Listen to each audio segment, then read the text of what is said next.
Policies for research ethic. നമ്മുടെ രാജ്യത്തും അന്താരാഷ്ട്ര തലത്തിലും റിസർച്ചുമായി ബന്ധപ്പെട്ട് ഉണ്ടാക്കിയിട്ടുള്ള റിസർച്ച് പോളിസികൾ, ഗൈഡ് ലൈൻസ്, അവയുമായി ബന്ധപ്പെട്ടുള്ള വിശദാംശങ്ങളാണ് പോളിസീസ് ഫോർ റിസർച്ച് എത്തിക് എന്ന ഈ ക്ലാസ്സിൽ ഉൾക്കൊള്ളിച്ചിട്ടുള്ളത്. ആദ്യം നമുക്ക് റിസർച്ചുമായിട്ട് ബന്ധപ്പെട്ടുള്ള കോഡ്സ് ആൻഡ് പോളിസീസ് എന്താണെന്ന് പരിശോധിക്കാം. They are guidelines set by organizations to ensure ethical research conduct. എത്തിക്കലായിട്ട് റിസർച്ച് നടത്തുന്നതിന് വേണ്ടിയിട്ടുള്ള ഗൈഡ് ലൈൻസ് എല്ലാ റിസർച്ച് സ്ഥാപനങ്ങളും ഉണ്ടാക്കിയിട്ടുണ്ട്. അതത് രാജ്യത്തിൻ്റെ നിയമവുമായി ബന്ധപ്പെട്ടായിരിക്കും. ഇങ്ങനെ ഉണ്ടാക്കപ്പെടുന്ന ഗൈഡ് ലൈൻസിനെ, അല്ലെങ്കിൽ റിസർച്ച് ചെയ്യാൻ ആവശ്യമായി ഉണ്ടാക്കപ്പെടുന്ന ഗൈഡ് ലൈൻസിനെയാണ് കോഡ്സ് ആൻഡ് പോളിസീസ് എന്ന് പറയുന്നത്. They address issues like treatment of human and animal subjects, data management, authorship, conflict of interest and more. ഇത്തരം ഗൈഡ് ലൈൻസുകൾ പ്രധാനമായിട്ടും മനുഷ്യനിലും മൃഗങ്ങളിലും നടക്കുന്ന ഗവേഷണങ്ങൾ, അവയുടെ ഡേറ്റ, അതിൻ്റെ data management, authorship, conflict of interest, അതായത് പ്രശ്നങ്ങളില്ലാത്ത രീതിയിൽ അല്ലെങ്കിൽ പ്രശ്നങ്ങളുള്ള ഡേറ്റകൾ തുടങ്ങിയവയൊക്കെ എങ്ങനെ കൈകാര്യം ചെയ്യണം എന്നതിനെ സംബന്ധിച്ചുള്ള ഗൈഡ് ലൈൻസാണ് കോഡ്സ് ആൻഡ് പോളിസീസ് എന്നതുകൊണ്ട് ഉദ്ദേശിക്കുന്നത്. അവ ഏതൊക്കെയാണെന്ന് പരിശോധിക്കാം. ഒന്നാമത്തത് ബെൽമണ്ട് റിപ്പോർട്ടാണ്. 1979 വരുന്ന ഒരു റിപ്പോർട്ടാണ് ബെൽമണ്ട് റിപ്പോർട്ട്. അതിന് പ്രധാനമായിട്ടും 3 ഭാഗങ്ങളാണുള്ളത്. ഒന്ന്, respect for persons, treat people as autonomous and protect those with limited autonomy. പ്രത്യേകിച്ച് മനുഷ്യരിൽ നടക്കുന്ന റിസർച്ചിൽ മനുഷ്യനെ ഏകനായി കണ്ടുകൊണ്ടോ അല്ലെങ്കിൽ ഒരു വ്യക്തിയായി കണ്ടുകൊണ്ട് അവരുടെ കൺസെൻറ്റോടുകൂടി അല്ലെങ്കിൽ കാര്യങ്ങൾ അവതരിപ്പിച്ചുകൊണ്ട് വേണം റിസർച്ച് നടത്താൻ. അത് ലിമിറ്റഡ് ഓട്ടോണമി, ഒരു പരിധിവരെ മറ്റുള്ളവരിലേക്ക് ബാധിക്കാതെ അല്ലെങ്കിൽ പ്രശ്നങ്ങൾ വ്യാപിക്കാതെ റിസർച്ച് നടത്തണം എന്നതാണ് റെസ്പെക്ട് ഫോർ പേഴ്സൺസ് എന്നതുകൊണ്ട് അർത്ഥമാക്കുന്നത്. പ്രത്യേകിച്ച് മനുഷ്യനിൽ നടക്കുന്ന മരുന്ന് പരീക്ഷണങ്ങൾ പോലെയുള്ള പരീക്ഷണങ്ങൾ അവരുടെ കൺസെൻറ്റോടുകൂടി അവർക്ക് ബെനിഫിഷ്യലായിട്ട് വേണം നടത്തണം എന്നതാണ് റെസ്പെക്ട് ഫോർ പേഴ്സൺസ് എന്നതുകൊണ്ട് ഉദ്ദേശിക്കുന്നത്. രണ്ടാമത്തത് ബെനിഫിഷ്യൻസ് ആണ്. Maximise benefit and minimise harm. Maximum, അതായത് മനുഷ്യനുമായി ബന്ധപ്പെട്ടുള്ള എല്ലാ റിസർച്ചിലും മനുഷ്യന് കൂടുതൽ പ്രയോജനം കിട്ടുന്നതും ഹാം അല്ലെങ്കിൽ അപകടങ്ങളോ ബുദ്ധിമുട്ടുകളോ കുറഞ്ഞ രീതിയിലും ആയിരിക്കണം എന്ന് ബെൽമണ്ട് റിപ്പോർട്ട് ആവശ്യപ്പെടുന്നു. മൂന്നാമത്തത് ജസ്റ്റിസ് ആണ്. Ensure fair distribution of research benefit and burdens. അതുപോലെ തന്നെ ഈ റിസർച്ചിൻ്റെ ഫലങ്ങൾ, അത് മരുന്നാകട്ടെ അല്ലെങ്കിൽ മനുഷ്യന് പ്രയോജനപ്പെടുന്ന റിസർച്ച് അല്ലെങ്കിൽ ഗവേഷണമാകട്ടെ, അത് എല്ലാവർക്കും തുല്യമായി ലഭിക്കപ്പെടണം എന്നുള്ളത് ബെൽമണ്ട് റിപ്പോർട്ട് മുന്നോട്ട് വെക്കുന്നു. അതുപോലെ തന്നെ ബർഡൻസ്, ബുദ്ധിമുട്ടുകൾ മാക്സിമം കുറയ്ക്കുകയും വേണം. അനുഭവിക്കുന്ന ബുദ്ധിമുട്ടുകൾ സ്വാഭാവികമായിട്ടും വളരെ കുറഞ്ഞതും ആയിരിക്കണമെന്നാണ് ബെൽമണ്ട് റിപ്പോർട്ട് ആവശ്യപ്പെടുന്നത്. ഇത് അന്താരാഷ്ട്ര തലത്തിൽ ഉണ്ടാക്കപ്പെട്ട റിസർച്ചിൻ്റെ ഗൈഡ് ലൈൻസിലെ ഏറ്റവും പ്രധാനപ്പെട്ട ഒന്നാണ്. രണ്ടാമത്തത് ഡിക്ലറേഷൻ ഓഫ് ഹെൽസിങ്കി. 1964 ഹെൽസിങ്കിയിൽ വെച്ച് ഡിക്ലെയർ ചെയ്യപ്പെടുന്ന അല്ലെങ്കിൽ അന്താരാഷ്ട്ര തലത്തിലെ വിവിധ രാജ്യങ്ങളിലെ രാഷ്ട്ര തലവന്മാർ പങ്കെടുത്ത സമ്മേളനത്തിൻ്റെ ഡിക്ലറേഷനാണ് ഹെൽസിങ്കി ഡിക്ലറേഷൻ എന്ന് അറിയപ്പെടുന്നത്. Created by World Medical Association for ethical medical research involving humans. പ്രത്യേകിച്ച് ലോക മെഡിക്കൽ അസോസിയേഷനാണ് ഇതിന് നേതൃത്വം നൽകിയത്.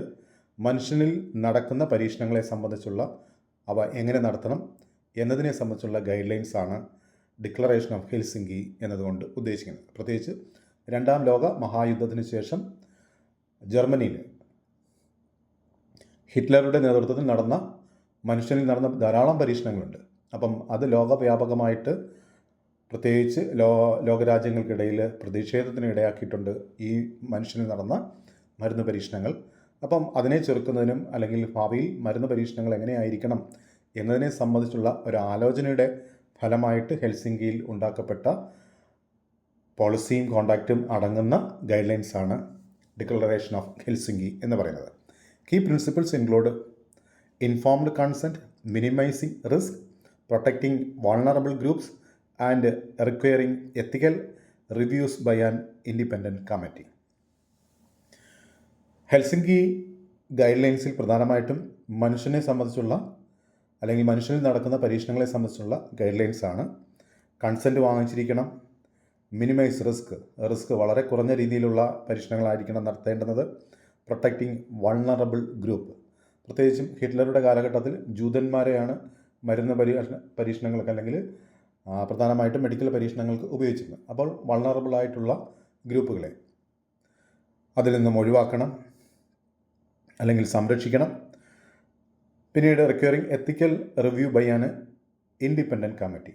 എന്ത് പരീക്ഷണങ്ങൾ നടത്തിയാലും സ്വതന്ത്രമായ ഒരു കമ്മിറ്റിയുടെ മേൽനോട്ടത്തിൽ വേണം പരീക്ഷണങ്ങൾ നടത്തേണ്ടത് എന്ന് ലോകവ്യാപകമായിട്ട് എല്ലാ രാജ്യങ്ങൾക്കും നൽകിയ ഒരു ആഹ്വാനമാണ്, അല്ലെങ്കിൽ എല്ലാ രാജ്യങ്ങളും പിന്തുടരേണ്ടുന്ന ഒരു റിപ്പോർട്ടാണ് ഡിക്ലറേഷൻ ഓഫ് ഹെൽസിങ്കി എന്ന് പറയുന്ന റിസർച്ച് ഗൈഡ് ലൈൻസ്. മൂന്നാമത്തത് ന്യൂറൻബർഗ് കോഡാണ്. 1947 വരുന്നത്. അതും നേരത്തെ സൂചിപ്പിച്ചതുപോലെയുള്ള മനുഷ്യനുമായിട്ട് ബന്ധപ്പെട്ട റിസർച്ചിൽ പിന്തുടരേണ്ടുന്ന ഗൈഡ് ലൈൻസിനെയാണ് സൂചിപ്പിക്കുന്നത്. Informed consent, research ബെനിഫിഷ്യൻസ്, risk benefit ratio എന്നീ 3 പ്രധാനപ്പെട്ട റൂൾസാണ് അല്ലെങ്കിൽ ഗൈഡ് ലൈൻസാണ് അതിനകത്ത് ഉൾക്കൊള്ളിച്ചിട്ടുള്ളത്. ഒന്ന്, voluntary consent from participants is absolutely essential. നിർബന്ധിച്ച് ഒരാളിൽ മരുന്ന് പരീക്ഷണങ്ങൾ അല്ലെങ്കിൽ പരീക്ഷണങ്ങൾ നടത്തുന്നതിന് പകരം വോളണ്ടറി ആയിട്ട് അയാളുടെ അനുവാദത്തോടു കൂടി പരീക്ഷണങ്ങൾ നടത്തേണ്ടതാണ് എന്നുള്ളതാണ് ന്യൂറൻബർഗ് കോഡിൽ പറയുന്നത്. Research beneficence, experiments should be benefit society and not be achievable by other methods. സൊസൈറ്റിക്ക്, സമൂഹത്തിന് പ്രയോജനം വരുന്ന രീതിയിൽ, ഉണ്ടാകുന്ന രീതിയിലുള്ള റിസർച്ചുകൾ കണ്ടക്ട് ചെയ്യണം എന്ന് ഈ കോഡ് പറയുന്നു. Risk benefit ratio, experiment must avoid unnecessary physical and mental harm. മരുന്ന് പരീക്ഷണം പോലെയുള്ള അല്ലെങ്കിൽ മനുഷ്യനിൽ നടക്കുന്ന മരുന്ന് പരീക്ഷണമോ അല്ലെങ്കിൽ അവയവങ്ങളെ മാറ്റുന്നതിനെ സംബന്ധിച്ചോ ശസ്ത്രക്രിയ നടത്തുന്നതിനെ സംബന്ധിച്ചുള്ള പരീക്ഷണങ്ങളൊക്കെ നടക്കുമ്പോൾ അൺനെസസറി ആയിട്ട് അനാവശ്യമായിട്ടുള്ള ഫിസിക്കലും മെൻ്റലായിട്ടുള്ള ശാരീരികവും മാനസികമായിട്ടുള്ള ബുദ്ധിമുട്ടുകൾ ഒഴിവാക്കി ഇല്ലാതാക്കി വേണം പരീക്ഷണങ്ങൾ നടത്തേണ്ടത് എന്നാണ് ന്യൂറൻബർഗ് കോഡ് ആവശ്യപ്പെടുന്നത് അല്ലെങ്കിൽ പറയുന്നത്. അടുത്തതായിട്ട് 1991 വന്ന ഒരു റൂളാണ് ദ കോമൺ റൂൾ. അല്ലെങ്കിൽ ആ കോമൺ റൂൾ പിന്നീട് 2018 റിവൈസ് ചെയ്യുകയും ചെയ്തിട്ടുണ്ട്. അത് യുണൈറ്റഡ് സ്റ്റേറ്റ്സ് ഓഫ് അമേരിക്കയുടെ ഒരു റൂളാണ്. It is a federal policy protecting human research subject. അത് US-ൻ്റെ ഒരു ഫെഡറൽ പോളിസിയാണ്. മനുഷ്യൻ്റെ റിസർച്ച് സബ്ജക്റ്റിനെ സംബന്ധിച്ച് അല്ലെങ്കിൽ മനുഷ്യനിൽ നടക്കുന്ന പരീക്ഷണങ്ങളെ സംബന്ധിച്ചാണ് ഈ കോമൺ റൂൾ എന്ന് പറയുന്ന റൂൾ US-ലുള്ളത്. Set standard for institutional review boards, informed consent and compliance assurance. ആ പോളിസിയിൽ അല്ലെങ്കിൽ അവരുടെ ഗൈഡ് ലൈൻസിൽ പ്രധാനമായിട്ടും ഇൻസ്റ്റിറ്റ്യൂഷണൽ റിവ്യൂ ബോർഡ്സ്, പരീക്ഷണങ്ങൾ നടത്തുന്ന സ്ഥാപനങ്ങളിൽ അത് റിവ്യൂ ചെയ്യാനായിട്ട് പരിശോധിക്കാനായിട്ടുള്ള റിവ്യൂ ബോർഡുകൾ സ്ഥാപിക്കണം. ഇൻഫോംഡ് കൺസെൻറ്റ്, പരീക്ഷണം നടത്തുന്നതിന് മുൻപ് കൺസെൻറ്റ്, അവരുടെ സമ്മതപത്രം വാങ്ങിയിരിക്കണം. കംപ്ലയിൻസ് അഷുറൻസ്, കംപ്ലയിൻറ്റുകളുണ്ടെങ്കിൽ അത് പരിശോധിക്കാനും അതിന്മേൽ തീരുമാനമെടുക്കാനുമുള്ള സംവിധാനങ്ങൾ റിസർച്ചിൽ ഉണ്ടായിരിക്കണം എന്ന് പറയുന്ന റൂളാണ് ദ കോമൺ റൂൾ 1991 എന്ന് പറയുന്നത്. Requires researcher to give participants detailed information about the study before consent.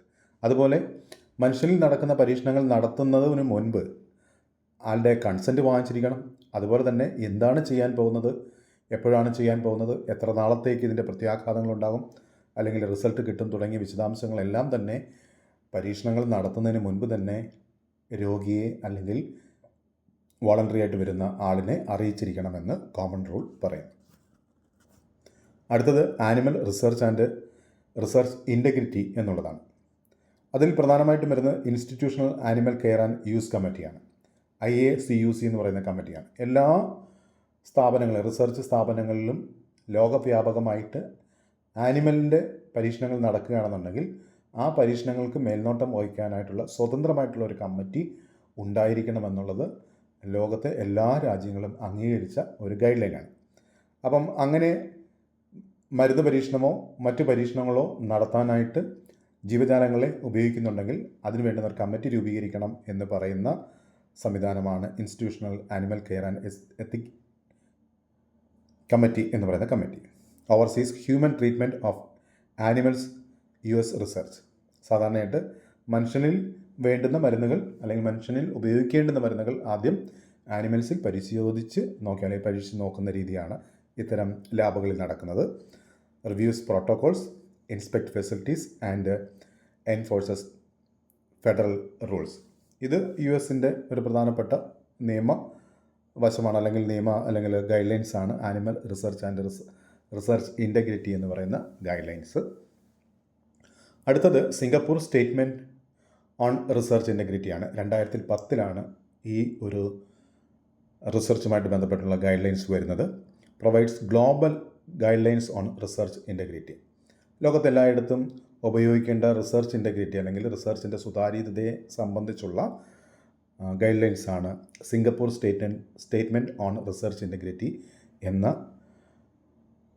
പോളിസിയിൽ പറയുന്നത്.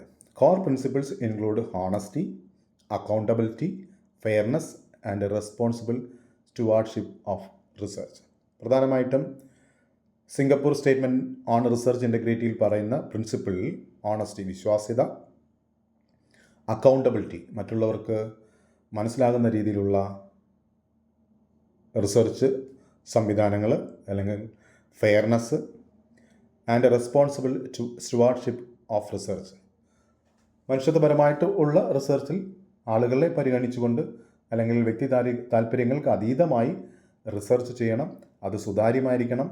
അതിന് അക്കൗണ്ടബിലിറ്റി, എത്രത്തോളം, എങ്ങനെ തുടങ്ങിയവയെ സംബന്ധിച്ചുള്ള വിശദാംശങ്ങൾ രേഖപ്പെടുത്തിയിട്ടുണ്ടായിരിക്കണം. വിശ്വാസ്യത ഉണ്ടായിരിക്കണം. തുടങ്ങിയ വിശദാംശങ്ങൾ ലോകവ്യാപകമായിട്ട് എല്ലാവരും അംഗീകരിച്ചതാണ്. അങ്ങനെ ഉള്ള ആ സ്റ്റേറ്റ്മെൻറ്റ് അല്ലെങ്കിൽ ഗൈഡ് ലൈൻസിനെയാണ് Singapore statement on research integrity എന്ന് പറയുന്നത്. ഇനി ഇൻ്റർനാഷണൽ എത്തിക്കൽ ഗൈഡ് ലൈൻസുകളുണ്ട്. ഒന്ന് CIOMS ആണ്, council four international organisation of medical science എന്നാണ് CIOMS എന്ന വാക്കിൻ്റെ പൂർണ്ണരൂപം. അതിന് ഗൈഡ് ലൈൻസ് ഉണ്ട്. ഒന്ന്, offer ethical guidance for research, health research with humans across different cultures. അതായത് വിവിധ സംസ്കാരങ്ങളുള്ള ആൾക്കാരിൽ അവരുടെ സംസ്കാരവും ഒക്കെ പരിഗണിച്ചുകൊണ്ട് വേണം റിസർച്ചുകൾ നടത്താൻ. അതിന് പ്രത്യേകം ഗൈഡ് ലൈൻസ് രൂപവൽക്കരിച്ചിട്ടുണ്ട്. Focus on informed consent, vulnerable population and ethical review.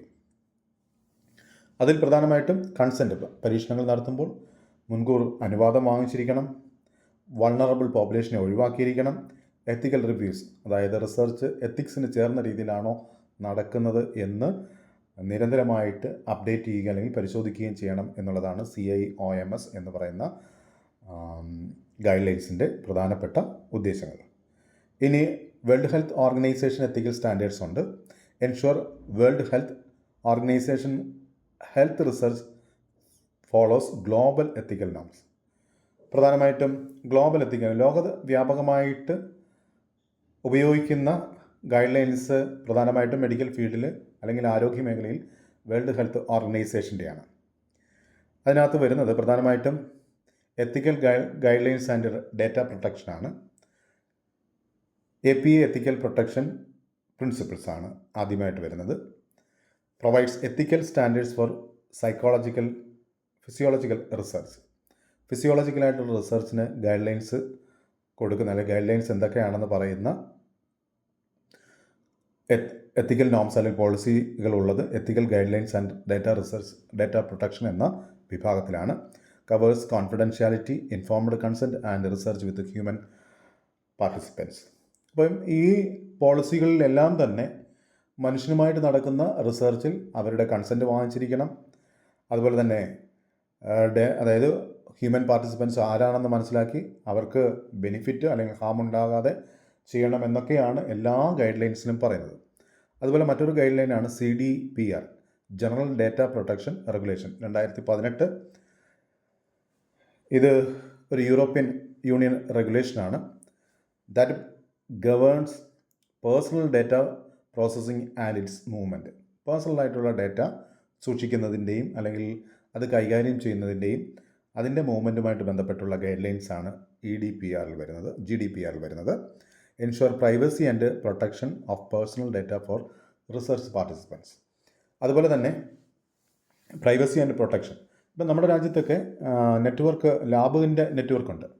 ലാബുകളുടെ നെറ്റ്വർക്കിൽ നിന്നും ധാരാളം ഡേറ്റ, അല്ലെങ്കിൽ രോഗങ്ങളെ സംബന്ധിച്ചിടത്തോളം, മരുന്ന് പരീക്ഷണങ്ങളെ സംബന്ധിച്ചിടത്തോളം, അല്ലെങ്കിൽ സ്കാനിങ് തുടങ്ങിയ ലാബുകളിൽ എന്തൊക്കെയാണ് പരീക്ഷണങ്ങൾ അല്ലെങ്കിൽ അവരുടെ ടെസ്റ്റുകൾ നടത്തുന്നത്, അതിനെ സംബന്ധിച്ചുള്ള എല്ലാ ഡേറ്റയും ഇങ്ങനെ നെറ്റ്വർക്ക്, അതായത് പരസ്പരം ബന്ധപ്പെട്ട് കിടക്കുന്ന ലാബുകൾക്ക് ഒരുമിച്ച് ലഭ്യമാകും. ഈ ഡേറ്റ ഉപയോഗിച്ച് പലപ്പോഴും മരുന്ന് പരീക്ഷണങ്ങളുടെ റിസൾട്ട് അനലൈസ് ചെയ്യാനായിട്ട് അത്തരം ഓർഗനൈസേഷൻ അല്ലെങ്കിൽ പ്രൈവറ്റ് പാർട്ടീസിന് അല്ലെങ്കിൽ പ്രൈവറ്റ് ഓർഗനൈസേഷന് സാധിക്കും.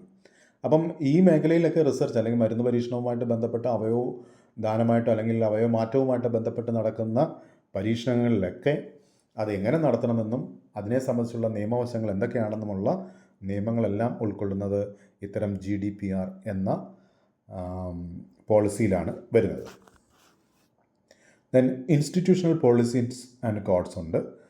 അതായത് IRBS എന്നാണ് പറയുക. ഇൻസ്റ്റിറ്റ്യൂഷണൽ റിവ്യൂ ബോർഡുകളാണ് ഇത്തരം സംവിധാനങ്ങൾ.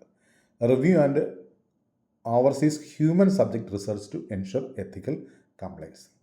ഓരോ ഇൻസ്റ്റിറ്റ്യൂട്ടുകളിലും അല്ലെങ്കിൽ റിസർച്ച് സ്ഥാപനങ്ങളിലും അതിൻ്റെ എത്തിക്കൽ, അതായത് റിസർച്ച് എത്തിക്സിനനുസരിച്ചാണോ റിസർച്ച് നടക്കുന്നത് എന്ന് പരിശോധിക്കാനായിട്ടുള്ള റിവ്യൂ ബോർഡുകൾ ഉണ്ടായിരിക്കും. പലപ്പോഴും ഇത്തരം റിവ്യൂ ബോർഡ്, നമ്മളെപ്പോലുള്ള രാജ്യത്ത് റിവ്യൂ ബോർഡുകൾ അല്ലെങ്കിൽ IACUC പോലെയുള്ള കമ്മിറ്റികൾ രൂപീകരിക്കുമ്പോൾ ഒരു ആനിമലുമായിട്ട് ബന്ധപ്പെട്ടുള്ള റിസർച്ച് ആണെന്നുണ്ടെങ്കിൽ ഒരു മൃഗസംരക്ഷണ വകുപ്പിലെ ഒരു ഡോക്ടർ ഉണ്ടായിരിക്കണം, പഞ്ചായത്തിൻ്റെ അല്ലെങ്കിൽ തദ്ദേശ സ്വയംഭരണ സ്ഥാപനത്തിലെ ഒരു മെമ്പർ ഉണ്ടായിരിക്കണം, കോളേജ് ആണെങ്കിൽ അല്ലെങ്കിൽ ഇൻസ്റ്റിറ്റ്യൂട്ട് ആണെങ്കിൽ ഇൻസ്റ്റിറ്റ്യൂട്ടിൻ്റെ പ്രധാനപ്പെട്ട റിസർച്ച് ചെയ്യുന്ന മേധാവികളും അടങ്ങുന്ന, പിന്നീട് സാമൂഹിക പ്രവർത്തനം അല്ലെങ്കിൽ നമ്മൾ സോഷ്യലായിട്ടുള്ള റിസർച്ചുമായിട്ട് ബന്ധപ്പെട്ടുള്ള കാര്യങ്ങൾ മനസ്സിലാക്കാനും പരിശോധിക്കാനും ഒക്കെയുള്ള പ്രാവീണ്യം അറിവുമുള്ള ആൾക്കാരുകൾ അല്ലെങ്കിൽ സോഷ്യൽ മെമ്പർ തുടങ്ങിയവരൊക്കെ ഉൾപ്പെടുന്നതായിരിക്കണം ഒരു IACUC കമ്മിറ്റി എന്ന് പറയുന്നത്. അപ്പോൾ ഇൻസ്റ്റിറ്റ്യൂഷണൽ റിവ്യൂ ബോർഡുകളും ഇത്തരം എക്സ്പെർട്ടുകളെ വെച്ചുകൊണ്ട് നടത്തുന്ന കമ്മിറ്റികളാണ്. Institutional animal care and use committee, നേരത്തെ സൂചിപ്പിച്ച IACUC, overseas research involving human animals to ensure human treatment. അതുപോലെ റിസർച്ച് ഇൻറ്റഗ്രിറ്റി ഓഫീസേഴ്സ് ഉണ്ട്, address research misconduct and enforce ethical standards. അപ്പോൾ ഇതെല്ലാം ഗവേഷണ സ്ഥാപനങ്ങളിൽ രൂപീകരിക്കേണ്ടതായിട്ടുള്ള കമ്മിറ്റികളാണ്, അല്ലെങ്കിൽ ഓഫീസേഴ്സിൻ്റെ ഗ്രൂപ്പാണ്.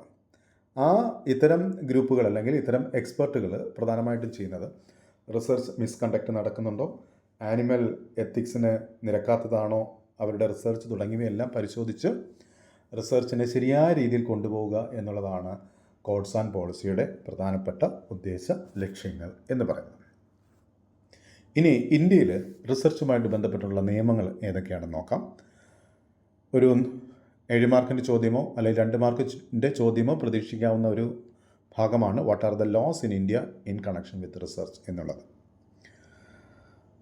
നമുക്ക് നോക്കാം റിസർച്ച് റെഗുലേഷൻസ് ഏതൊക്കെയാണെന്ന് നോക്കാം. ഒന്ന്, research is governed by different laws based on its type and scope എന്നുള്ളതാണ്. നമ്മുടെ രാജ്യത്ത് ഏത് രീതിയിലാണ് അതിൻ്റെ സ്കോപ്പ്, അതിൻ്റെ ലക്ഷ്യങ്ങൾ എന്താണ് തുടങ്ങിയവയനുസരിച്ച് പലതരത്തിലുള്ള നിയമങ്ങളുണ്ട്. Research involving human must follow ethical guidelines from the Indian Council of Medical Research. മനുഷ്യനുമായും ജന്തുക്കളുമായിട്ട് ബന്ധപ്പെട്ട് നടക്കുന്ന പരീക്ഷണങ്ങൾ അല്ലെങ്കിൽ ഗവേഷണങ്ങൾ ICMRൻ്റെ ഗൈഡ് ലൈൻസ് അനുസരിച്ച് തന്നെ ആയിരിക്കണം എന്നുള്ളത് ഇന്ത്യൻ നിയമം പറയുന്നു. Or the health ministries national ethical guidelines for biomedical and health research, അല്ലെങ്കിൽ ministry of national ethical guidelines for biomedical and health research എന്ന സംവിധാനത്തിൻ്റെ അല്ലെങ്കിൽ മിനിസ്ട്രിയുടെ ഗൈഡ് ലൈൻസ് വെച്ച് മാത്രമേ ഇന്ത്യയെ പോലുള്ള രാജ്യത്ത് റിസർച്ച് ചെയ്യാൻ പറ്റുകയുള്ളൂ. ഇനി ആനിമൽ റിസർച്ചുമായിട്ട് ബന്ധപ്പെട്ട് prevention of cruelty of animals act 1980, then supervised by CPCSE, a committee for the purpose of control and supervision of experiment on animals. Then intellectual property act ഉണ്ട്, protected under laws the patent act 1970, copyright act 1957 and design act 2000 എന്നിവ. ഇവയൊക്കെ ഇന്ത്യയിൽ റിസർച്ചുമായിട്ട് അല്ലെങ്കിൽ animal, human, പിന്നീട് intellectual property തുടങ്ങിയവയുമായി ബന്ധപ്പെട്ട് ഇന്ത്യയിൽ നിലവിലുള്ള നിയമങ്ങളാണ്.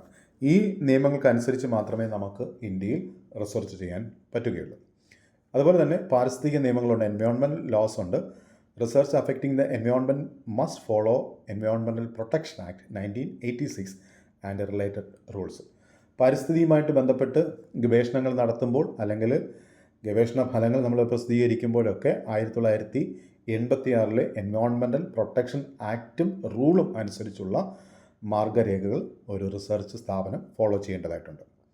ഇനി ക്ലിനിക്കൽ ട്രയൽസുമായിട്ട് ബന്ധപ്പെട്ട് നോക്കുകയാണെങ്കിൽ governed by drugs and committees act 1940, അതായത് മരുന്ന് പരീക്ഷണവുമായിട്ട് ബന്ധപ്പെട്ട് ഇന്ത്യയിൽ നിലവിലുള്ള നിയമം 1940 ഡ്രഗ്സ് ആൻഡ് കോസ്മെറ്റിക് ആക്റ്റാണ്. അതിൻ്റെ റൂൾസ് ഉണ്ട്. 1945 വരുന്നത്. With oversight from the central drug standard control organization, CDSCO എന്ന സംവിധാനത്തിൻ്റെ അല്ലെങ്കിൽ ഓർഗനൈസേഷൻ്റെ ഡിപ്പാർട്ട്മെൻറ്റിൻ്റെ കീഴിലാണ് ഇത്തരം റൂൾസ് ആൻഡ് റെഗുലേഷൻസ് പ്രിപ്പയർ ചെയ്യുകയും കാലാനുസൃതമായിട്ട് മാറ്റം വരുത്തി അത് പ്രായോഗിക തലത്തിൽ കൊടുക്കുകയും ചെയ്യുന്നത്. ഇനി ഡേറ്റ പ്രൊട്ടക്ഷൻ ആൻഡ് പ്രൈവസിയുമായി ബന്ധപ്പെട്ട് പ്രധാനമായിട്ട് 2 റൂൾസാണുള്ളത്.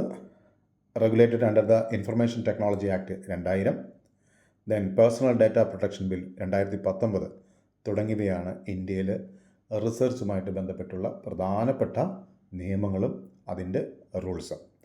അപ്പം ഇത്രയുമാണ് ഈ എത്തിക്സ് ഇൻ റിസർച്ച്, പ്രധാനമായിട്ടും പോളിസീസ് ആൻഡ് എത്തിക്സ് എന്ന ഈ വിഷയത്തിൽ ഉൾക്കൊള്ളിച്ചിട്ടുള്ള വിശദാംശങ്ങൾ.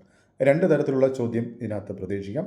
ഒന്ന്, ഇന്ത്യയിലെ റിസർച്ചുമായിട്ട് ബന്ധപ്പെട്ടുള്ള നിയമങ്ങൾ ഏതൊക്കെയാണെന്നൊരു ചോദ്യം 4 മാർക്കിൻ്റെയോ 7 മാർക്കിൻ്റെയോ ചോദ്യം, അല്ലെങ്കിൽ 2 മാർക്കിൻ്റെയോ 7 മാർക്കിൻ്റെയോ ഒരു ചോദ്യമായിട്ട് ഷോർട്ട് എസ്സേ ആയിട്ട് ചോദിക്കാം. പിന്നീട് ചോദിക്കാൻ സാധ്യതയുള്ളൊരു ചോദ്യം ഞാൻ ആദ്യം സൂചിപ്പിച്ചതുപോലെ what are the codes and policies for research ethics എന്ന വിഷയമാണ്. ഈ 2 ഭാഗത്തു നിന്നും 2 തരത്തിലുള്ള ചോദ്യങ്ങൾ, രണ്ടും ഒരുമിച്ച് ചോദിക്കാനുള്ള സാധ്യത കുറവാണ്. Codes and policies of research 7 mark ചോദ്യമായിട്ട് ചോദിക്കാം, ഒരു ഷോർട്ട് എസ്സേ ആയിട്ട് ചോദിക്കാം. അതിന് 2 മാർക്കിനുള്ള സാധ്യതകൾ കുറവാണ്. 7 മാർക്കിനുള്ള സാധ്യതയാണ് ഈ ഭാഗത്തു നിന്നുള്ളത്. രണ്ടാമത്തെ ഭാഗം ഇന്ത്യയിലെ നിയമങ്ങൾ 2 മാർക്കോ 7 മാർക്കോ ആയിട്ട് ചോദിക്കാം. ഇപ്പോൾ ഒരു 2 മാർക്കിന് ചോദിക്കാനായിട്ടുള്ള ചോദ്യങ്ങളാണ് അതിനകത്ത് കൂടുതലായിട്ട്, അല്ലെങ്കിൽ ചോദ്യങ്ങൾ മാത്രമേ ഉള്ളൂ എന്ന് നമുക്ക് മനസ്സിലാക്കാൻ കഴിയും. ഇത്രയുമാണ് ഈ ക്ലാസ്സിൽ ഉൾക്കൊള്ളിച്ചിട്ടുള്ള വിശദാംശങ്ങൾ. ഇതുമായി ബന്ധപ്പെട്ടുള്ള സംശയങ്ങൾ തീർച്ചയായും നിങ്ങൾ അടുത്ത ക്ലാസ്സിൽ ചോദിച്ച് ഉറപ്പുവരുത്തേണ്ടതാണ്. Thank you.